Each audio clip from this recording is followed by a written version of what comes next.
Sunday, December 31st, 2007, was no ordinary day for Kenyans as the eagerly awaited presidential result was declared by the then Electoral Commission of Kenya Chairman Samuel Kivuitu.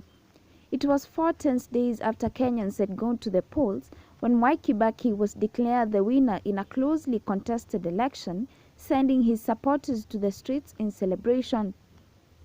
Tension was high, and that Sunday 2 people had been killed in Kisumu as police dispersed protesters who had gathered claiming that ODM leader Raila Odinga's win was being stolen by Kibaki.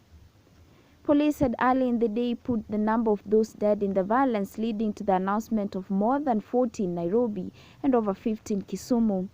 Early results on December 28, 2007 had shown Raila taking a comfortable lead, though most of the returns were from his strongholds. His lead, however, shrank to just 38,000 votes by December 30, 2007, with 190 of the 210 constituencies having reported their tallies. The commission therefore declares Honorable Mwai Kibaki as the winner. Kivuitu said in a press conference that was attended by a handful of journalists at the Kenyatta International Conference Center VIP holding room. His short statement was a continuation of one he had been making at the tally center.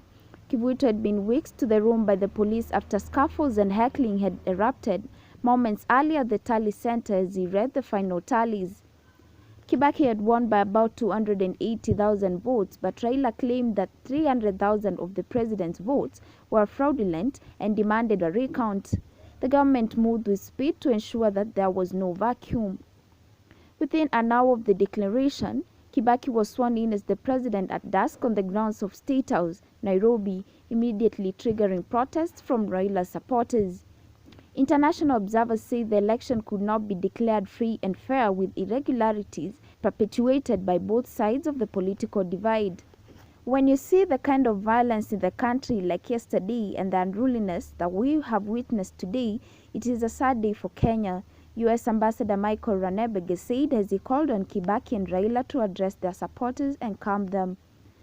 These events led to one of the Kenya's darkest moments that required international intervention.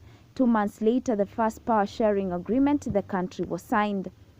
It was the largest blot on Kibaki's presidency. Kibaki had been praised for undoing the damage, especially on the economy, done by the KANU administration under President Mwai, who ruled for 24 years. In the streets of Kisumu, Eldoret, Nakuru, Kericho, Nairobi and Mombasa, protests against Kibaki's apparent win started with gunshots, smoke and wails filling the air for the better part of that night. There were running battles in the informal settlements of Kibera and Mathare in Nairobi as supporters of both sides went at each other.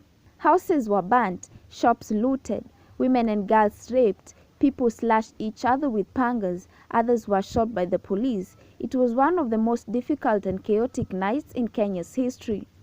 Central Kenya, Kibaki's backyard, was calm with celebrations dying off once the president was sworn in. Central Kenya, Kibaki's backyard was calm with celebrations dying off once the president was sworn in. Raila refused to concede defeat, alleging that the government had rigged the election in favor of his opponents. The weeks that followed were challenging for Kenyans, with the chaos leading to the death of more than 1,500 people and the displacement of 650,000 others. Internally displaced person camps were set up from Nairobi to Limuru, Nakuru, Eldoret and Kisumu, with women and children bearing the brunt of the chaos. The election has sent Kenya to the brink, and the international community had to intervene by forcing Kibaki and Raila to negotiate. The chaos was prominently covered by the international media, with headlines such as "Disputed Vote Plunges Kenya into Bloodshed" by the New York Times on December 31, 2007. The Guardian reported death tolls nears 800 as post-election violence spirals out of control in Kenya on January 28, 2010. On January 3, 2008, opposition supporters attempted to gather in Uhuru Park to force Kibaki to leave office, but were dispersed violently by the police. That same day, Kibaki announced that he was ready to negotiate with Raila, but only when the country was calm. The first attempt to bring the two protagonists to the table was by America, which sent Assistant Secretary of State Jendai Fraser into the country. In separate meetings, Kibaki said he was willing to negotiate, but Raila insisted that the president must first resign. Later, Raila changed his mind and said ODM was willing to negotiate as long as Kibaki agreed to an international mediator. Through government spokesman Alfred Mutua, now the Machakos governor, the state banned rallies, but Raila organized them, leading to more violence as police dispersed his supporters. Kibaki invited Ghanaian President and African Union Chairman John Kufuor to lead the negotiations between him and Raila. Raila rejected Kufuor, terming the invitation a sideshow. He said Kibaki's invitation was not in good faith, having appointed a 17-man cabinet that included ODM Kenya leader Kalonzo Musyoka as vice president. Shortly after, the African Union appointed a panel of eminent persons led by Kofi Annan, who was then a retired Secretary General of the United Nations. Other members were former South Africa First Lady Graca Machel and former Tanzanian President Benjamin Mkapa. Kibaki appointed Martha Karua, Sam Mongeri, Mutula Kilonzo and Moses Wetangula to the negotiations, while Raila was represented by Musalia Mudavadi, William Ruto, Sally Kosgei and James Orengo. The negotiations took 41 days with several agreements signed by the two teams before the final one. The agreement on the principles of partnership with the coalition government was signed by Kibaki and Raila on February 28, 2008, leading to a handshake outside Harambee House. The signing was witnessed by Annan and the Tanzanian President Jakaya Kikwete, who was at the time chairing the African Union.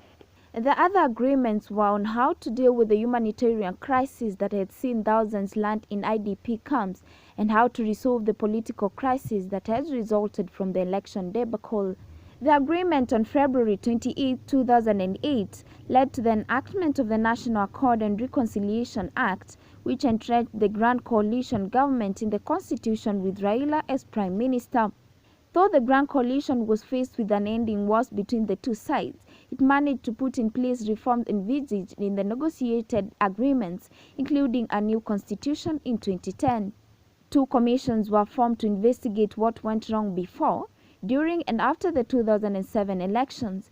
These were the Independent Review Commission chaired by former South African Judge Johan Kriegler and the Commission of Inquiry on the Post-Election Violence chaired by Justice Philip Waki. Though the IREC's work was equally critical, the country's attention focused on CPEP, which was to unearth the truth on how more than 1,500 people were killed in the electoral violence and more than 650,000 others displaced. In its final report, CIPEV blamed almost every section of the Kenyan society, politicians, media, religious organizations, businessmen, the security forces and even the citizenry for the violence, with highest blame going to the politicians. It said that the increased personalization of power around the presidency made the electoral competition a do-or-die process. The use of armed militia and the media by politicians and businessmen was also highlighted. The CIPEV report was a critical document that brought another new challenge to Kibaki's administration, now the Grand Coalition government. Waki handed over a report with names of individuals who bore the greatest capability for the violence, according to the Commission's inquiry evidence. Many speculated that Uhuru and Raila had been told about the contents of an envelope that the Waki team said was handed over to Annan only. The Waki report and the envelope became critical features in the years to come after the envelope, with the names got to the International Criminal Court. Kibaki's administration was reluctant to form a local mechanism to deal with the perpetrators of the post-election violence. On July 16, 2009, ICC prosecutor Luis Moreno Campo announced that he had received 6 boxes containing documents and supporting materials compiled by the Waki Commission. He said the package contained an envelope with a list of who could be implicated in the violence. On December 15, 2010, Ocampo announced the name of 6 Kenyans whom he said bore the greatest responsibility for the post-election violence. They were Finance Minister Uhuru Kenyatta, now the President, his industrialization counterpart Henry Kosgei, Eldoret North MP William Ruto, now the Deputy President, the Head of Civil Service Francis Mudhaura, then Police Commissioner Hussein Ali and journalist Joshua Arap Sang. They were crimes against humanity as a whole. By breaking the cycle of impunity for massive crimes, victims and their families can have justice, and Kenyans can pave the way for the peaceful elections in 2012, Ocampo said. The prosecutor said he considered Ruto, Kosgei and Sang as the principal planners and organizers of crimes against PNU supporters. For Mudhaura, Ocampo said he used his position as the chairman of the National Security Advisory Committee to authorize the police to use excessive force against ODM supporters and to facilitate attacks against ODM supporters.